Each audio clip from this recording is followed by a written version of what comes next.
right. And something that I can see here is like, again, right, there are certain personalities that are born to be explorer, right? And at this point in time, I can see like newer ways to kind of just open first of all the mindset of everybody and trying to see like, okay, maybe is something more out there, right? I can understand the NASA, like the other time I was looking at an article that they were just recommending, or not recommending, but just suggesting like different types of plants, right? In order to kind of just have it inside of the houses type of thing, right? In order to kind of just create cleaner air inside, right? And it was like certain types of plants. And that was pretty amazing. And I can see like in Amazon, like the hydroponics that nowadays is pretty common, right? Everybody's using it right now, right? So is like a new way of thing that everybody can just supply their own food type of thing. Right now, everything is in small scale, but at some point it's going to be a bigger scale. And so at this point in your career, where you are at? At this point, I am still on the pathway to achieve my purpose, because there's never a best. There's always better and better. So now this year, I'm presenting again another project, a very, very technologically advanced project on a deployable origami at another conference, NASA conference in July. That is International Environmental System Conference. That's something I'm working on. And then we are also working at MSC, that is Mars Society of Canada. We are working to build our own analog mission where we will have a chance to test our own mock-up model. These are very lengthy processes because we have to gather the funds and have the sponsors and have the right resources to implement the project. That's something I'm looking forward this year related to space architecture. I recently gave an interview for astronaut training. It was quite a long process. I cleared a few first stages of the program. And by the end of this week, so I'm waiting for the outcome. So please pray that I get to participate in astronaut training this year in States, in California. It is a career astronaut program, and it is a 5-year program, it is a 5-year competition where different nationalities and different people from space backgrounds, so from different kind of backgrounds will come in, and they will be given the exact kind of a task that astronauts, take when they're training. And they will only select 5 people after 5 years of competition to go to the International Space Station and have a suborbital flight. So I'm looking forward to that as well. I have a TEDx coming up for space architecture later this year. So there are a lot of opportunities. And I so strongly believe that when you don't have an opportunity, then you just create them. No, and I love your passion about it, right? So lately, in my previous podcast, obviously I've interviewed like a lot of like pretty experienced professionals, right? And I always ask them like, okay, so how do you learn things, new things, right? What is your capacity to move forward in life, and what is the way how you can learn better or learn from your failures, right? So, and I can understand that they can give me like certain comments, and all those are pretty good to me, because I've like the main purpose of this podcast is just is trying to kind of learn more about professionals. But now that I'm interviewing you, like you are new generations, right? And you are full of ideas and full of expectations about what can be happening in the future. That's pretty neat. So moving forward, so where do you see yourself in 5 or 10 years? So what are your expectancies about your life? 5 to 10 years, I see a very solid course and building regulations on how to build on Mars and how to build on space, because right now we don't quite have a very strong we don't have any building regulations. So, and this is an upcoming subject. So a lot of people like me, and there's so many architects. There's the Danish architect Berkeley Ingles, the Danish architect, the big architects, and then as there's an architectural firm that the one who did the Vancouver House. You know the Vancouver House building in Vancouver, the very famous, the architect behind that, and also another one is SE Arc Plus. They both are very much involved in space architecture. Also, Foster Plus partners are doing Mars habitats design. So this is a very coming subject, and those are big firms. But people like me are very new, and we are very young and so alone to learn about this thing. So I want to literally help after I gain some kind of experience. Right now, I'm working to get the basics of the building code to design on the Mars from my experience. So I'm looking forward to have a university where you can literally, in Canada, because Canada doesn't have anything in space architecture right now. And also from the country where I come from, India, doesn't have, India is the fourth strongest space power now, and it's coming up. So even India doesn't have much of anything like space architecture. So I want to introduce to the subject, to the people, to architects, to designers, to everyone who wants to learn and explore, and develop a very consistent subject and have building codes, building regulations, like exactly something like we have in our architecture. That's something I'm looking forward to doing the next 5-10 coming years. And also the one thing I told you about, the prototype of the mock-up model that I want to build and I want to test.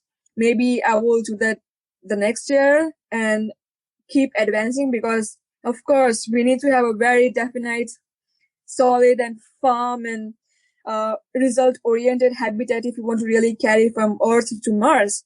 So I want to literally advance my design, keep advancing, and reach to a stage where I can literally say that, okay, now we can carry this from Earth, and it is very much doable. It's very practical. It's very technical. So that's something I'm looking forward as well.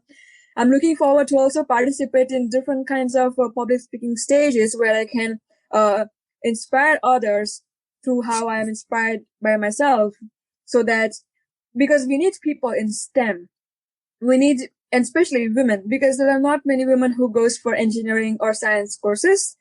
So I want our younger generations to realize that there is so much to do, and there is so much far ahead of us to explore, to try for, to live for. So I'm looking forward to also participate on different public stages. Yes, that's all. And we just never know if I'm going to be surviving after 6 or 7 years. So I think this amount of plans for present is pretty much okay.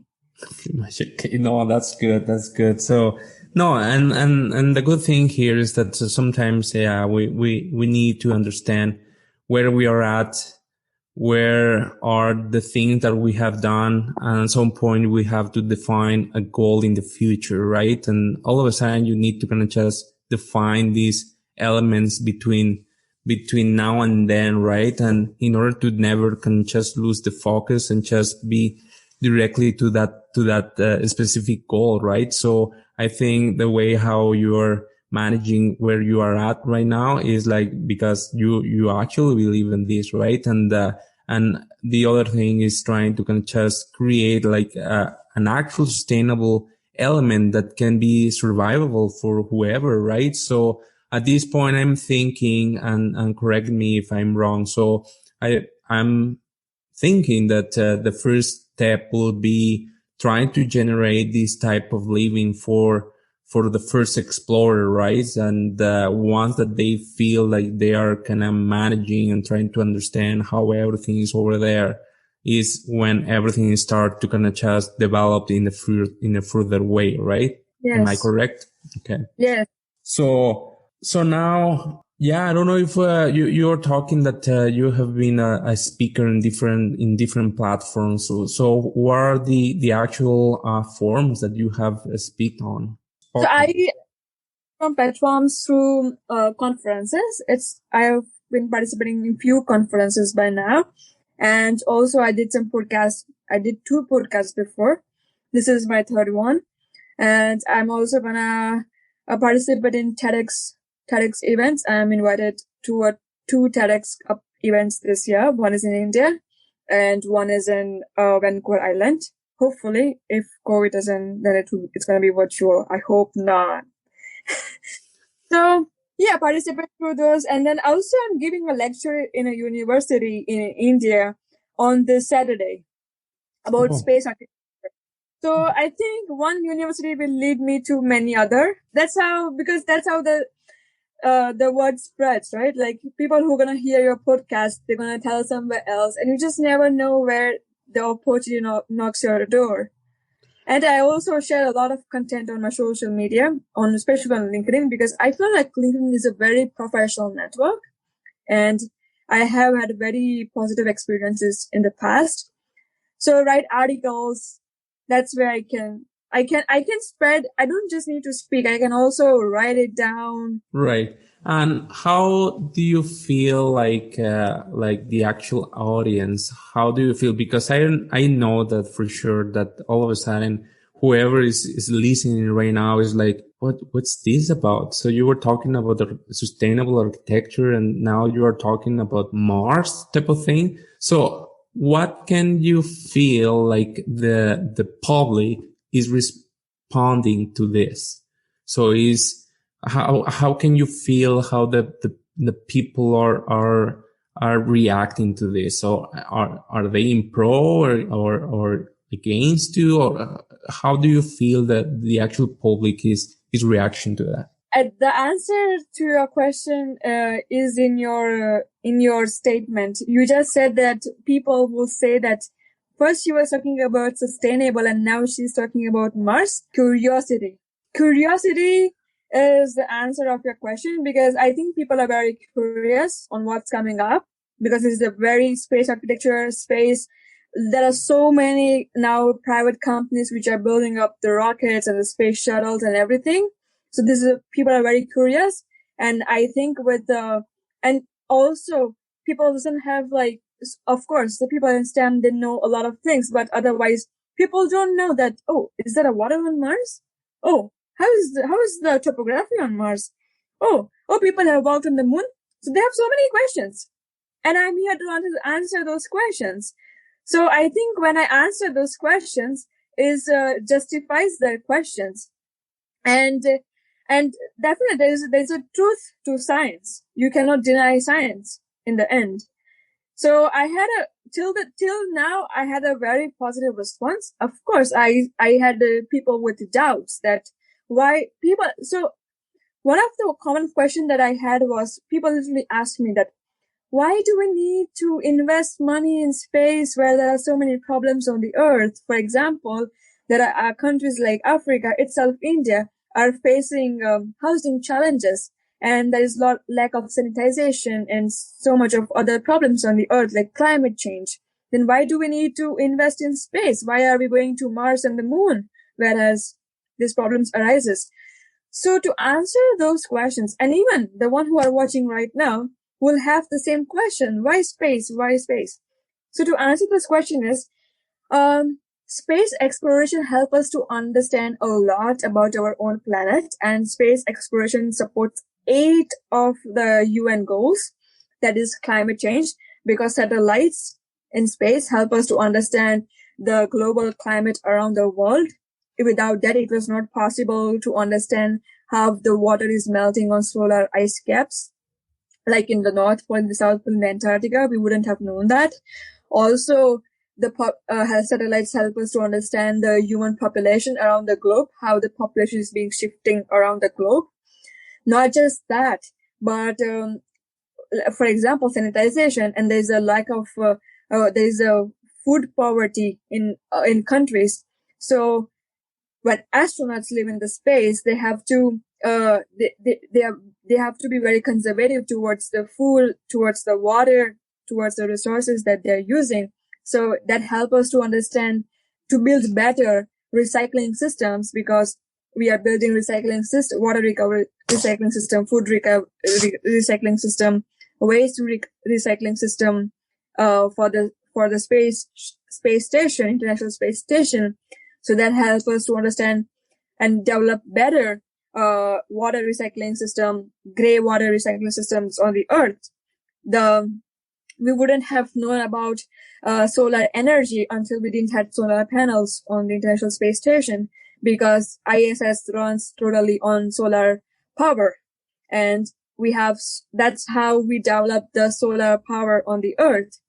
So there are a lot of things. Understanding other planets also help us to understand our own planet. For example, Mars is said to be formed before the Earth.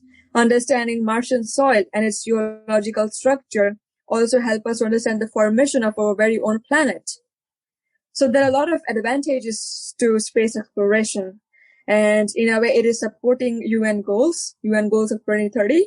And also it is helping our own planet Earth. So why not we? And also the funds that are being invested in space organization is just 1% to 1% of deficit budget to what it is being spent on other problems. Correct. So it is a very minor budget that is being spent. And space exploration is something you make 99 efforts and 1 effort goes success. So Right. It is a lot of thing. And most of the things are volunteering. For example, our organization, we are doing this kind of projects. We are trying to help our Canadian citizens and everyone around the world. This is all voluntary. It is a not-for-profit organization. So yes, this way we are imparting the knowledge. So it's very much important. And I feel that the current generation is doing a lot, to study robotics, which is a part of space program. There are so many subjects that now students are taking, advanced subjects, advanced mathematics, computational geometry. I think even you might be aware of computational geometry, that we use in Rhino software and Rabbit software. So there are also the subjects that we are studying are kind of supporting space exploration. So I'm having a very positive impact through what I'm speaking and sharing.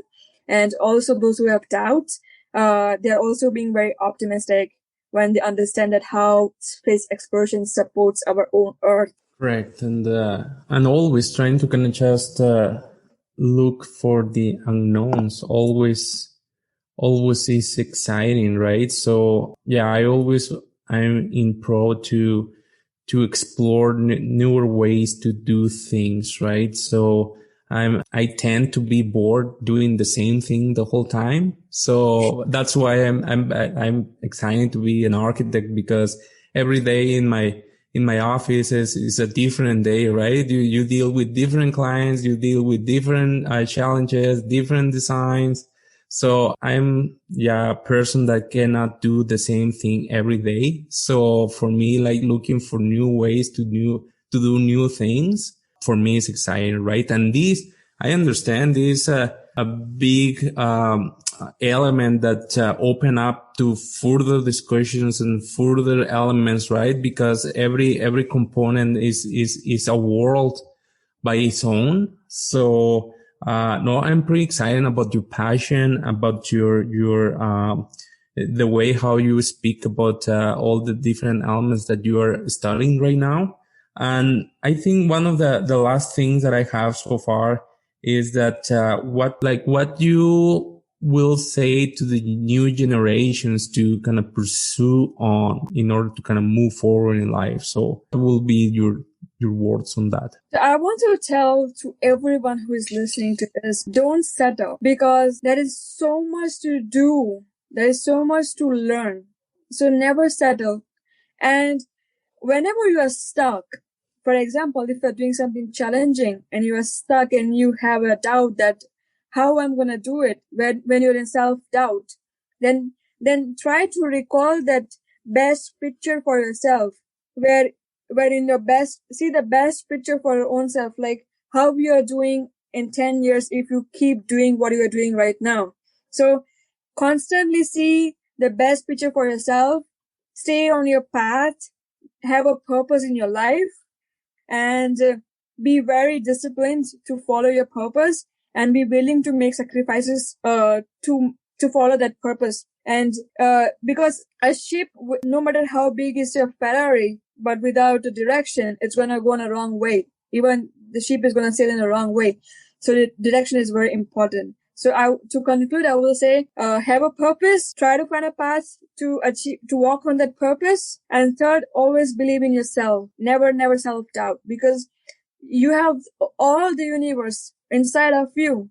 Because when you break down your body, you're going to have the same elements as the universe is made from you. Then how can you not have what you think in your mind to perceive? You have everything within you. Yeah, and sometimes, that's why like the logo of this podcast, right, is like these headphones with books, right? So every time that I'm trying to kind of post like one quote every day, and basically that is inspired by the book that I'm learning at that point in time. And that is something that I was planning to do for the long of a year, right? Trying to kind of have around 365 quotes during 1 year. And for the next year, if I'm not reading anything, I know that the social media will remind me what I was looking at 1 year before, right? So, but basically what you're saying is that, right? Like, your mind has the capacity to kind of just do unthinkable things, right? So if you open your mind in trying to kind of just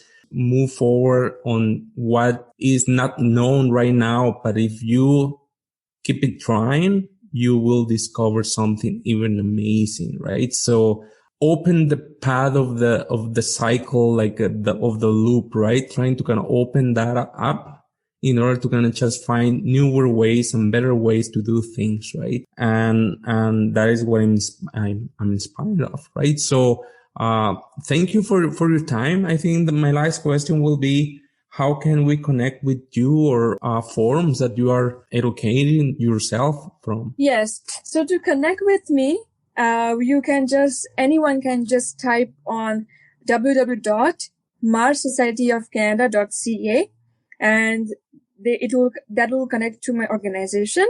And when you go to members page, you can find me as Asta Karcher, architecture concept developer. But I have an amazing team along with me. So feel free to connect any of our team members as well, because everyone is specialized in different subjects. So yes, that's how. So I will repeat again. You can log on to Google and just type www.marssocietyofcanada.ca. Thank you for that. And I know that you'll share with me all these amazing links, and I'll post them on the description anyway. So yeah, everybody can know where to find Asta and all her organization and all her amazing team as well. So thank you very much, Asta. And hopefully, yeah, we can just cross paths again soon. Yes, thank you so much, Carlos. Thank you. And please don't forget to leave me a review on whichever platform that you're using to listen in this podcast. Either good or bad. Remember, Mexican have thicker skin. You won't hurt my feelings, that's for sure. And better yet, if it has some good criticism, so I can learn from it and improve it, that will be even greater. I understand this hasn't been perfect, but it can be better every time. I recognize your time is valuable. I would like you to enjoy this moment with me as well. Also, if you like what you get from this audio, I will recommend you to be the first to share this info with your friends, so maybe they can get something valuable from it as well. Thanks for listening, and let's meet again soon.